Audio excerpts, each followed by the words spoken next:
Lots of people ask if I'm a tour guide. Well, I'm not actually a tour guide. I take something interesting about London, I delve deeply into it, and hopefully I share that with you in an informative way. If you want to tour around London, there are many options available. Touring on a boat, a bus, bicycle tours, private walking tours. But did you know that there are professional taxi tour guides to introduce you to this amazing city? And today, I'm going to meet one.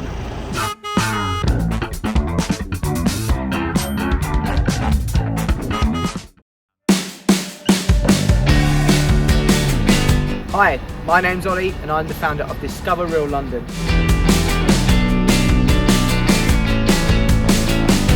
Ollie, can you tell me how you became a professional London taxi tour guide?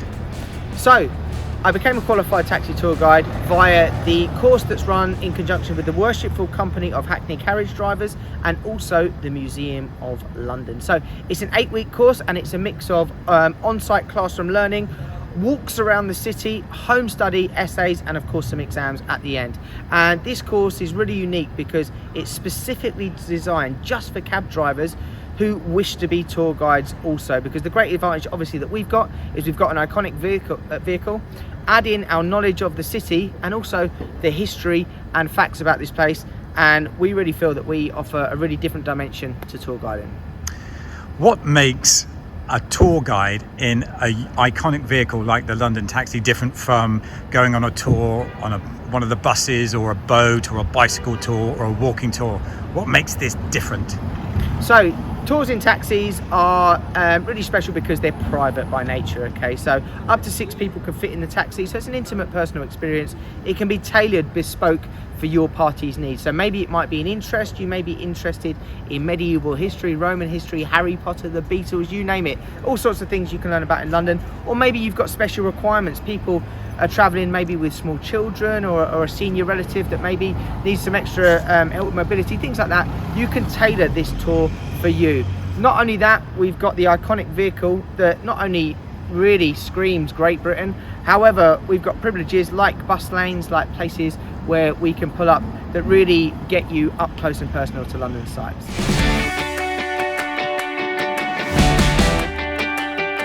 Ollie, what do you love most about being a London taxi tour guide? So, that's a great question. I think, firstly, I love this city. I love London. I love showcasing it and showing people the very best of the sights and places here. I think, coined with that, I really enjoy the fact that I'm able to create such special memories for people. So people come to London, for some people it's a trip for a lifetime, for others it's their 10th time here.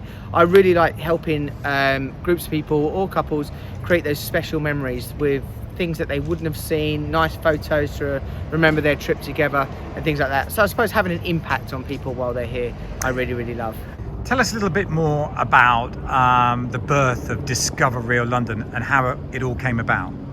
So I founded Discover Real London back in 2017 to really enable me to reach more people and connect with others to show them this wonderful city. So the company stands with the values that are my own. There is a high level of service, it's intimate, personal, exciting, engaging and stimulating. And the core focus of the company is obviously tours in the cabs. And I'm fortunate enough now that it's not just myself that showcase this city. I've got a lovely team of people that help me out, all qualified guides, all London taxi drivers. And yeah, if you're thinking of coming on vacation here, then obviously we're looking forward to welcome you as well. But the best driver in Discover Real London is yourself. That's very kind of you, Mark.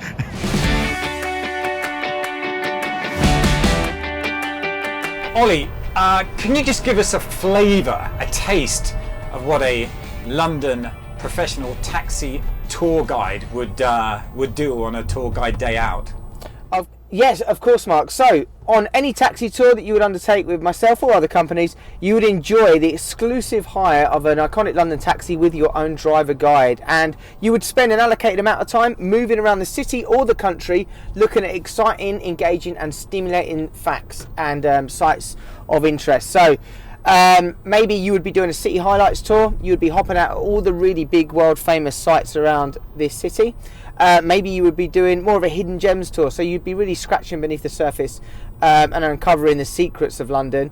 Or perhaps you were doing an all-day bespoke tour where it could be matched with whatever your interest might be. But crucially, it's really going to open doors for you and enable you to see so much of the city in a set amount of time, because with the benefit of the vehicle, our driver's unique knowledge, you can really make use of the time that you have.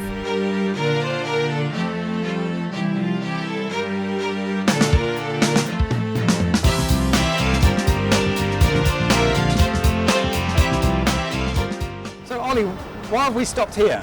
Good question. Well, Mark, you would be forgiven for thinking we've stopped here on St James's Street to talk about St James's Palace. And don't get me wrong, this is very important. Built in the 1530s, this is actually the most senior of all of the royal palaces, okay? But would you believe it? People are not normally asking questions about the palace, but my international visitors are often very curious about these zigzag lines. What do they mean, Ollie? Why are they there, Ollie? They often ask me. And if you hang around to the end of the video, I'm going to tell you why. Ollie, we're here in St James's. A question crossed my mind. What is your favourite secret of London? Well, Mark, that's actually a really good question, and it's hard to pick. It's like saying who's your favourite child. However, we're down here in St James's. I'm going to show you one of my favourite little spots to show people. Looking forward to it.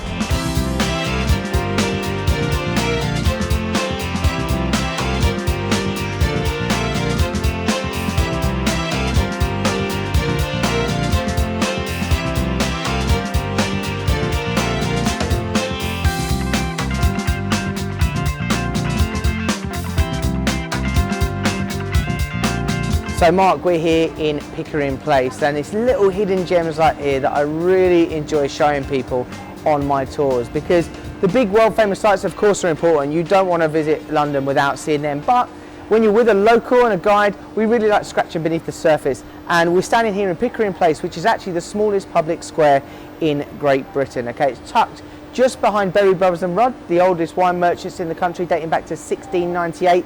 And rumour has it that this area, back in the day, was full of jewels, gambling, prostitution, bear baiting, and people in this area are convinced this is actually where the last duel to the death happened. We don't know exactly what year, but you can see this square really lends itself to that sort of arena where those duels would have happened.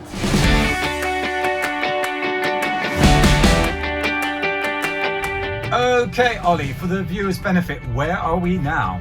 Great question, Mark. So we are entering Trafalgar Square, and as you will well know, this is a very important spot in London, not only because it's a junction that most people will walk through if they come on a vacation here. It's got the National Gallery, it's got Nelson's Column, but as you all know, as a taxi driver, this is geographically the centre of London. That's important for us guys that have studied the knowledge to become taxi drivers, because this is the centre of the radius, the 6 mile radius that starts of the area that we need to learn. So 6 miles in all directions starts from here. So what part of this mini adventure tour are we on now, Ollie? So we're on a very important part of it, Mark, because we're on our way into Buckingham Palace, and on our left as we travel through, you will see one of my favourite royal parks in London, St James's Park.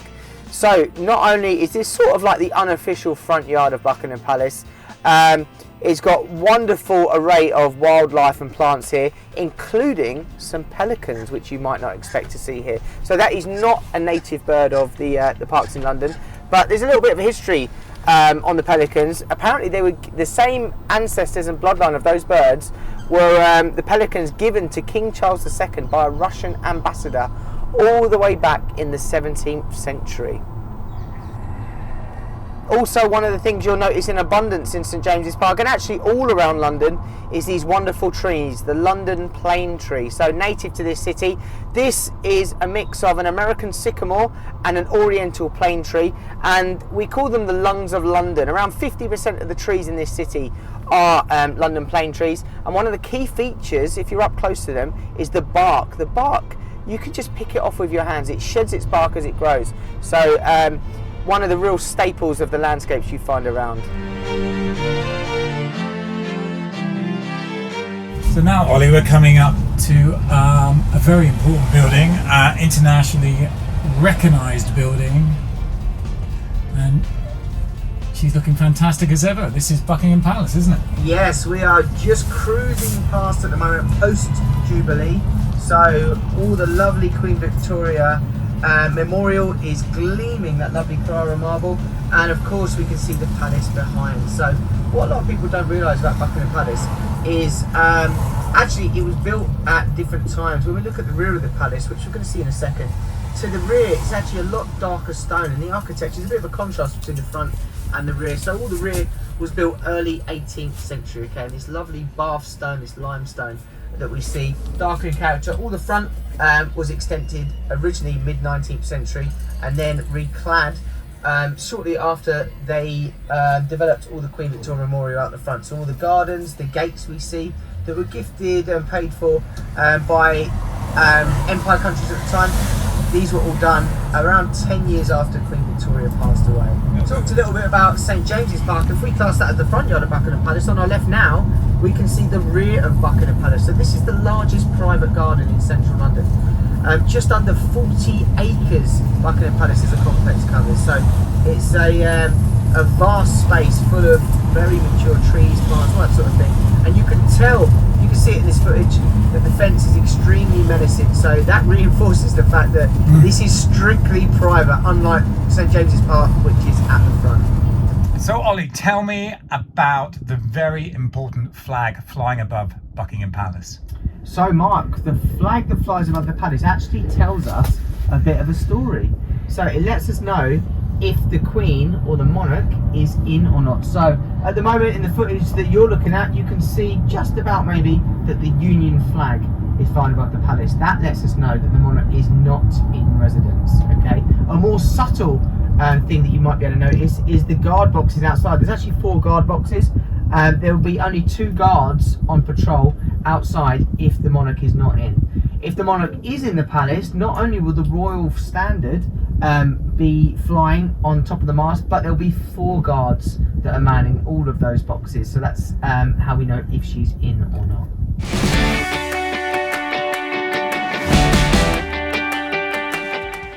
So well done for all you people that are still watching this video now, and you're surely wondering what is it that these zigzag lines mean on the road. Well, these mean that you cannot stop or park or pause or wait on these lines, okay? You often find these next to the zebra crossings, okay? These are designated parts of the road that pedestrians are permitted to cross, and traffic will always give way to them, okay? If you do park on these, what will happen is you will not only get a fine, a fixed penalty notice, however, if a police officer catches you, you'll also get 3 endorsement points on your penalty. The reason for that is because by parking here, you're obviously hindering the view of any pedestrians that are hoping to cross the road safely. Thanks for watching Secrets of London with me, Mark Monroe, and Ollie from Discover Real London. Ollie, where can the public find you? So give us a follow on Instagram at Discover Real London, Facebook, Google, and obviously directly to our website discoverreallondon.com, and we'll look forward to seeing you in this wonderful city soon. Yeah, folks, treat yourself. Thanks for watching today's episode. Leave any comments down below. If you really enjoyed it, why not subscribe? Until next time, stay tuned.